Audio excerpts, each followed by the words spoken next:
Naturally produce vegetables कहता हूँ। हम पेस्टिसाइड यूज़ नहीं करते और सिर्फ इसका एक सिंपल सा चीज़ है कि आपको सब्ज़ी भी एक लाइफ फोर्स है, आपको इस बात को मानना है।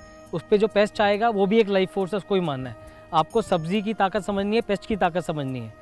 और ये नहीं हमारा शरीर है, हम पे कोई वायरस अटैक करता है तो हमारी एक इंटरनल इम्यूनिटी है। अगर आप सही सब्ज़ी को सही सीज़न में लगा रहे हैं, वो सब्ज़ी जो होगी इम्यूनिटी उसकी स्ट्रॉन्ग होगी अपने आप में।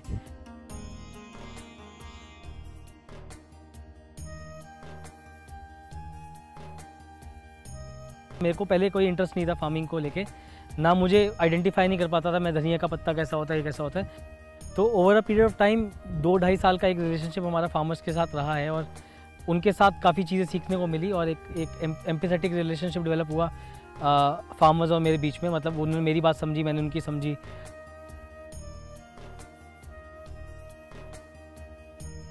तो अभी हम पल्ला विलेज में हैं। पल्ला विलेज अगर हम देखें तो इट्स द फर्स्ट विलेज और से the last village of Delhi. और ये बॉर्डर है, अगर हम 1 किलोमीटर आगे जाएंगे तो हरियाणा शुरू हो जाएगा। और इस विलेज को स्ट्रॉबेरी विलेज भी कहा जाता है क्योंकि यहाँ पे इस विलेज के आसपास काफ़ी सारे फार्म्स ऐसे हैं जो स्ट्रॉबेरी ग्रो कर रहे हैं, which is also indicator of good quality of water. और एक इशू जो हमने दिल्ली में देखा कि लोगों को सीज़न तक की जानकारी नहीं है। मंडी में वो जाएंगे, सब्ज़ी देखेंगे, जो चमकदार सब्ज़ी है उसको उठा लेंगे, खा लेंगे, और उनको ये भी नहीं पता कि कौन से सीज़न में कौन सी सब्ज़ी खानी है, कौन सी नहीं खानी है। लोग गर्मियों में ब्रोकली खा रहे हैं जबकि नहीं खाना चाहिए। उसका सोर्स कहाँ है, कहाँ से सब्ज़ी है, कौन उगा रहा है, इतना गैप है कंज्यूमर और सब्ज़ी के बीच में कि अंडरस्टैंडिंग से लेकर हर चीज़ में।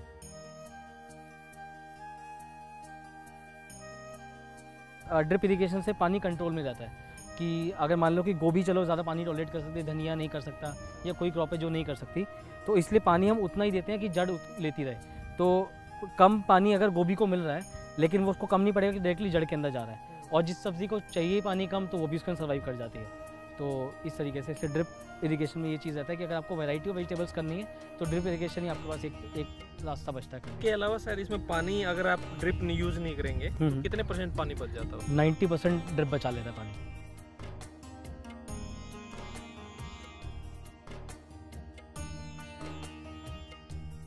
मुझे लगता है कि हाँ, कमर्शियल फार्मिंग में तो सद्भावना है ही नहीं, क्योंकि मुझे लगता है कमर्शियल फार्मिंग में आप एंड प्रोडक्ट की तरफ से भाग रहे हो। आपका प्रोसेस जो है सब कुछ एंड प्रोडक्ट के ऊपर फोकस्ड है।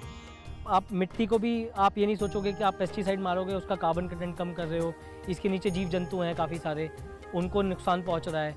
सॉइल का भी अपना कल्चर होता है, बायो कल्चर होता है, उसके अंदर माइक्रो ऑर्गेनिजम्स होते हैं। इन सब चीज़ों का ध्यान नहीं रखा जाता। और हम जब इसको कमर्शियल फार्मिंग से हट के नेचुरल फार्मिंग की तरफ आते हैं तो हम ज़्यादा से ज़्यादा माइक्रोबियल एक्टिविटी बढ़ाने की कोशिश करते हैं, क्योंकि हम पता है जितना ज़्यादा माइक्रोबियल एक्टिविटी इसके अंदर रहेगा, जितना केचुआ होगा इसके अंदर, उतना ये अच्छी फसल निकलेगी। क्योंकि हमारा फोकस ज़्यादा प्रोड्यूस की क्वांटिटी पे नहीं है, क्वालिटी पे भी है, तो फिर हम प्रोसेसेस को नेचुरली चलने देते हैं। दूसरा आप ये नोटिस करोगे हमारे खेत में मधुमक्खी बहुत है और कई खेतों में नहीं है। वो भी इसलिए कि हमने यहाँ पे ऐसे कुछ बहुत ज़्यादा पॉलिनेटर्स प्लांट नहीं लगाए हैं, लेकिन कि आसपास हर जगह पेस्टिसाइड यूज़ होता है, तो सारी मधुमक्खियाँ हमारे खेत पे आकर्षित होती है। कई बार छत्ते बनते हैं, उसमें शहद निकलता है। कुछ लोग क्या करते हैं, जब रूफटॉप फार्मिंग पे आते हैं जानबूझ के छोटे छोटे पौधे लगाते हैं, साथ में फूल लगा लिए सब्जी के साथ में कि पॉलिनेटर्स आ जाएंगे, मधुमक्खी आ जाएगी। हमें अट्रैक्ट करने के लिए कुछ नहीं करना, हमारे आसपास वाले यही भेज रहे हैं पेस्टिसाइड मार के।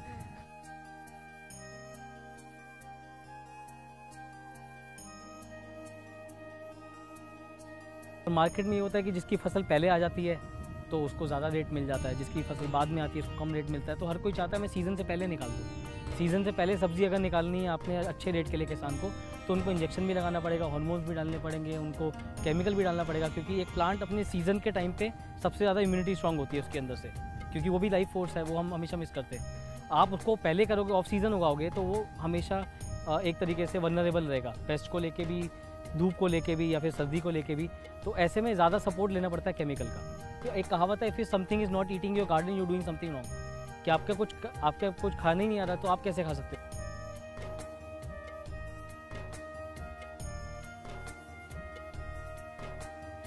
सो क्रॉप के अकॉर्डिंग और पेस्ट के अकॉर्डिंग काफ़ी सारे मटेरियल ऑलरेडी मार्केट में एग्जिस्टिंग प्रोडक्ट्स अवेलेबल हैं, जिसके अंदर आप ऑर्गेनिकली आप इसको कंट्रोल कर सकते हैं पेस्ट को।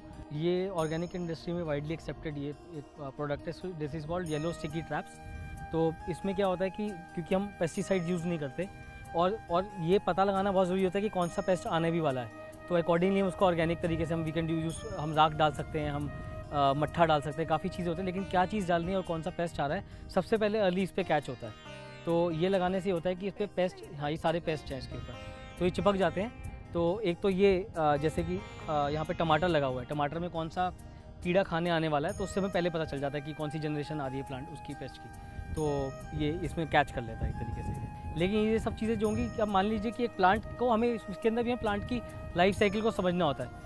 फॉर एग्जांपल अगर पालक है, पालक की लाइफ साइकिल जो है अप्रॉक्सीमेटली मान के चलिए 1 महीना 2 महीना 3 महीना है, तो पालक की लाइफ साइकिल ये है, और जो पेस्ट है उसकी लाइफ साइकिल 1 हफ्ते की है।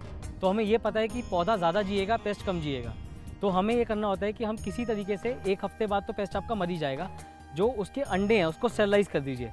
तो अगर आपने नीम ऑयल डाला, उसकी नेक्स्ट जनरेशन के एग्स जो हैं वो स्टेरलाइज हो गए, तो जो डैमेज है आपने उसको रोक दिया। नीम ऑयल, राख, गौमूत्र हो गया, गोबर की हम काफ़ी चीज़ें बनाते हैं, गुड़ का बनता है, तो और मिक्सचर होता है, अमृत जल वगैरह, काफ़ी सारी चीज़ें इसके ऑलरेडी मार्केट में अवेलेबल हैं जिसको आप यूज़ करके पेस्ट कंट्रोल कर सकते हैं।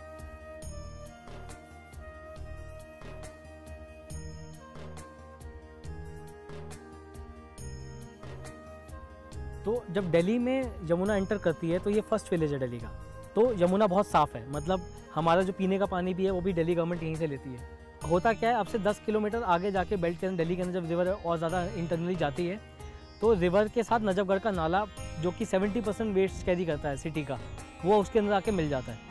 वो जब 70% ऑफ वेस्ट नदी के अंदर मिलता है तो वो नदी पूरा नाला में कन्वर्ट हो जाती है, और उसके अंदर डिजॉल्व ऑक्सीजन की वैल्यू होती है वो मात्रा 0 हो जाती है। तो हमने उसके अंदर कोई टेस्टिंग भी करी है, तो अब से 10-15 किलोमीटर आगे बाद जब नदी देखो उसके अंदर डिजॉल्व ऑक्सीजन बिल्कुल 0 है, विच मीन्स कि उसके अंदर कोई मछली नहीं आ सकती, कोई लाइफ फोर्स एग्जिस्ट नहीं कर सकती। यहाँ पे फिशिंग भी होती है, पानी भी साफ़ है, और इसीलिए इस बेल्ट का पानी साफ़ होने के कारण यहाँ पे तरबूज, खरबूजा, ककड़ी, इनफैक्ट जो फसल का नाम लोगे हर चीज़ यहाँ पे ऑर्गेनिकली और मिनिमल मतलब इंटरवेंशन के आप ग्रो कर सकते हैं इसके अंदर।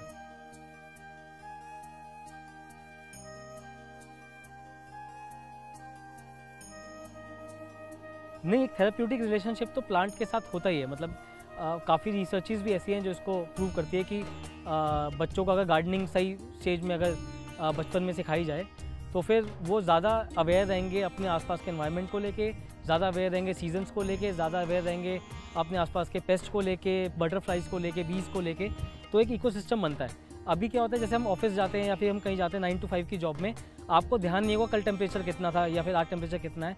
आप सिर्फ 2 पौधे अपने गमले लगा लो, आप सोचो कि अभी ये दो पौधों का आपको अपने घर में ध्यान रखना है। आपको हर दिन का टेम्परेचर पता होगा, आज धूप ज़्यादा है उसको अंदर करूँ या बाहर करूँ, तो एक डेवलप रिलेशन वहीं पर हो जाता है। और अगर आप इस तरीके से फार्मिंग कर रहे हैं तो आप रोज़ ट्रैक करोगे टेम्परेचर को, बारिश कब आने वाली आप ट्रैक करोगे, पानी कब देना चाहिए आप ट्रैक करोगे, तो आप अपने पूरे इकोसिस्टम के साथ एक वेल सिंक रिलेशनशिप बन जाता है। मैंने काफ़ी स्कूल में सेटअप भी किए रूफटॉप फार्मिंग के, हर क्लास को आपने एक क्यारी की जिम्मेदारी दे दी, तो उनको पता होता है कि छोटी स्टेज में कि ये भी एक लाइफ फोर्स है, उसके साथ कैसे जीना है और कैसे एक उनके बीच में सद्भावना जैसा रिलेशनशिप डेवलप होता है कि प्लांट और ह्यूमन के बीच में।